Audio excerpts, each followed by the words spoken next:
আজিৰ শিশু দেশৰ ভৱিষ্যতৰ নাগৰিক। শিশুৰ শিকন প্ৰক্ৰিয়া যিহেতু জন্মৰ পৰাই আৰম্ভ হয়, গতিকে প্ৰাথমিক শিক্ষাৰ এই ক্ষেত্ৰত যথেষ্ট গুৰুত্বতা আছে। শিশুৱে নিজৰ বাস্তৱ অভিজ্ঞতাৰ পৰাই বহু কথা শিকে আৰু আনন্দদায়ক খেলাৰ মাধ্যমেৰে শিকিবলৈ ভাল পায়। গতিকে বুনিয়াদী শিক্ষাই হৈছে শিশুৰ ভৱিষ্যতৰ মূল ভেটি। এই লক্ষ্যকে সাৰোগত কৰি ৰাষ্ট্ৰীয় শিক্ষানীতি 2020ত প্ৰাক-শৈশৱকালীন যতন আৰু শিক্ষাক সাৰ্বজনীন কৰাৰ বাবে পদক্ষেপ ল'বলৈ প্ৰস্তাৱ আগবঢ়াইছে।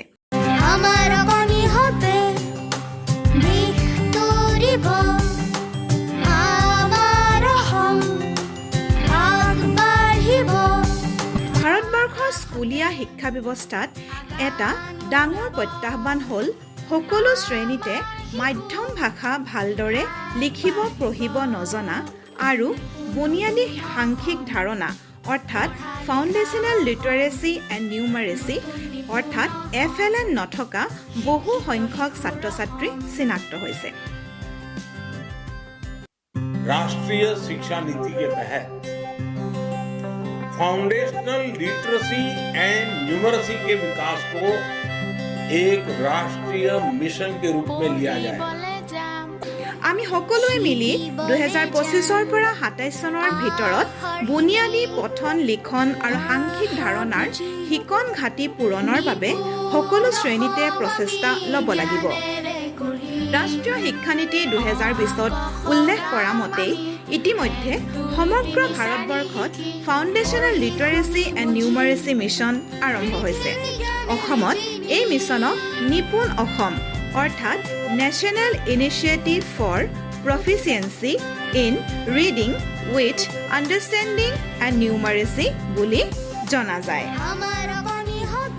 ৰাষ্ট্ৰীয় শিক্ষানীতি 2020ৰ আধাৰত ভাৰতবৰ্ষৰ শিক্ষা ব্যৱস্থা অতি উন্নত ৰূপত গঢ়ি তোলাৰ প্ৰয়াস আৰম্ভ হৈছে। আমাৰ সামগ্ৰিক লক্ষ্য হ'ল বৰ্তমানৰ আৰু ভৱিষ্যতৰ প্ৰতিগৰাকী শিশুক শাৰীৰিক মানসিক সামাজিক আৰু বৌদ্ধিক দিশত সবল আৰু দায়িত্বশীল নাগৰিক ৰূপে গঢ়ি তোলা।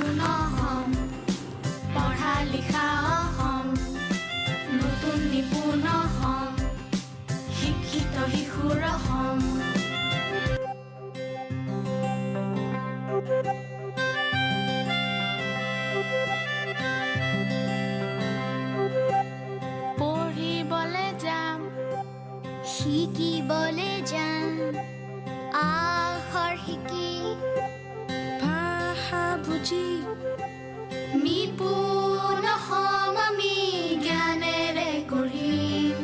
না अटकेंगे ना भटकेंगे पढ़ने लिखने में हम तेज रहेंगे। हल होंगे सवाल भाषा गणित के रास्ते बिल्कुल आसान लगेंगे। আমি 1 2 3 4 শিকি পঢ়ি শুনি বুজি পৃথিৱী জ্ঞানেৰে চিনি